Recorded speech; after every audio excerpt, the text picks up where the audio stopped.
इतिहास में कई ऐसे महान वीर योद्धा हुए जिन्हें इतिहास की किताबों से गायब कर दिया गया। जिन वीर सपूतों को हमारे इतिहास के पन्नों में जगह नहीं मिली, असल में उन्हीं वीरों ने बड़े बड़े सुल्तानों को अपनी जूती की नोक पर रखा।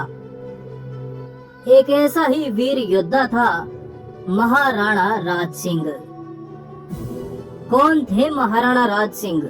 आइए आपको इतिहास के सनसुने पन्ने से परिचित करवाते हैं। दोस्तों, इस वीडियो को लाइक जरूर करिए ताकि इन वीरों का इतिहास अधिक से अधिक लोगों तक पहुंच सके। तो चलिए शुरू करते हैं। ईस्वी सन 1658 में शाहजहां के बीमार पड़ने के बाद उसके पुत्रों में मुगल सत्ता पर हुकूमत को लेकर जंग छिड़ गई।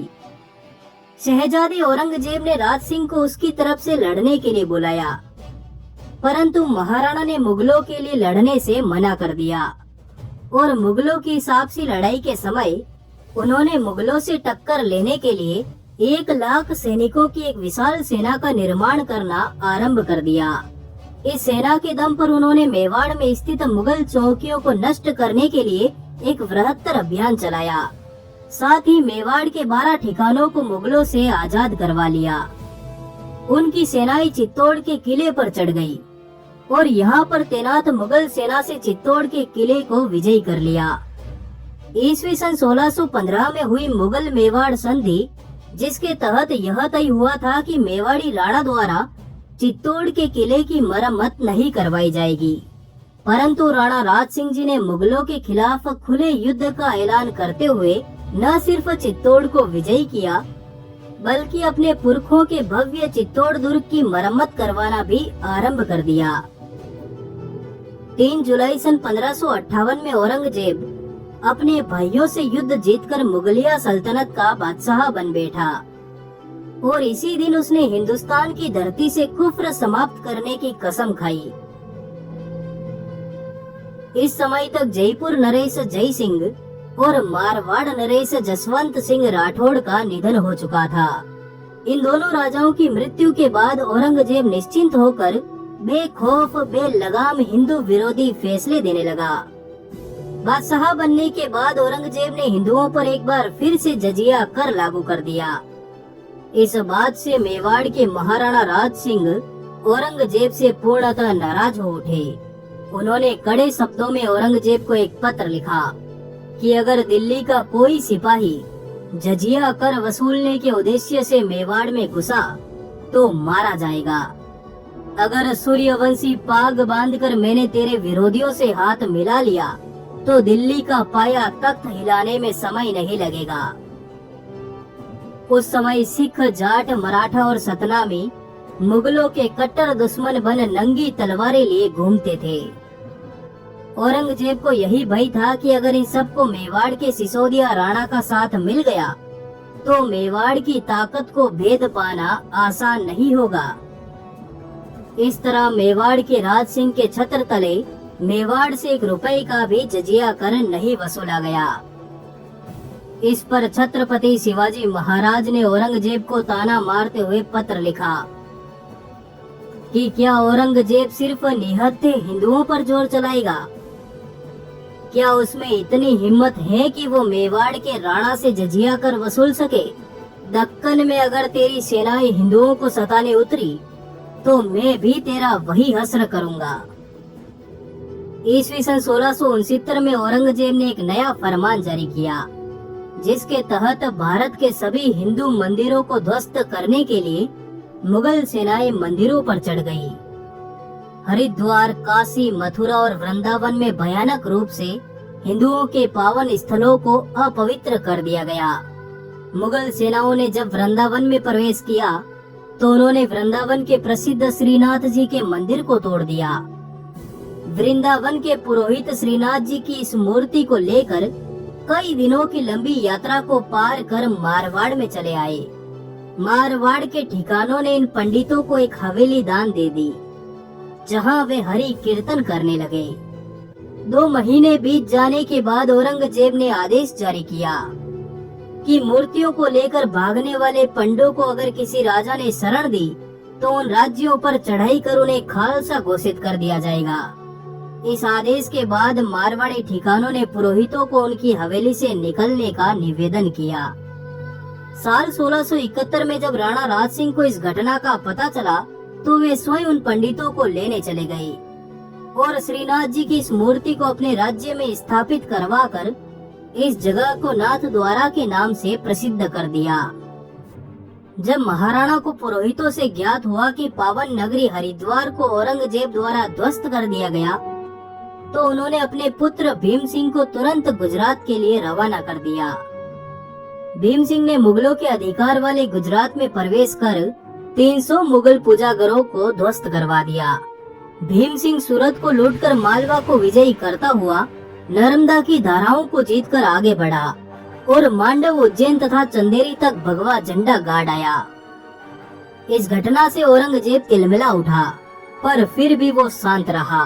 वो मेवाड़ के राणा से दुश्मनी मोल लेना नहीं चाहता था। मेवाड़ से दुश्मनी का मतलब था पीढ़ियां बीत जाएगी पर मेवाड़ से दुश्मनी नहीं बीतेगी। एक बार औरंगजेब ने आदेश जारी किया कि वो हिंद की धरती से कुफ्र समाप्त करने के लिए सभी मंदिरों को ध्वस्त कर देगा, जिसके प्रत्युत्तर में महाराजा जसवंत सिंह राठौड़ ने कहा कि अगर ऐसा हुआ तो हम संपूर्ण राजपुताने में आपके धर्म के साथ भी वही सलूक करेंगे। आज वही जसवंत सिंह जीवित नहीं थे।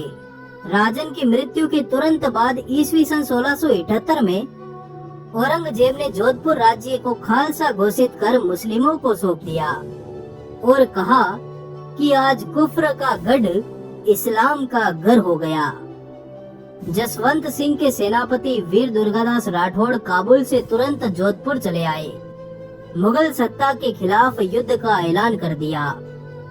एक बार पुनः औरंगजेब ने संपूर्ण राजपुताने में मुनादी करवाई कि इन बागियों को जिस किसी भी राजा ने शरण दी तो उनके राज्यों को छीन लिया जाएगा।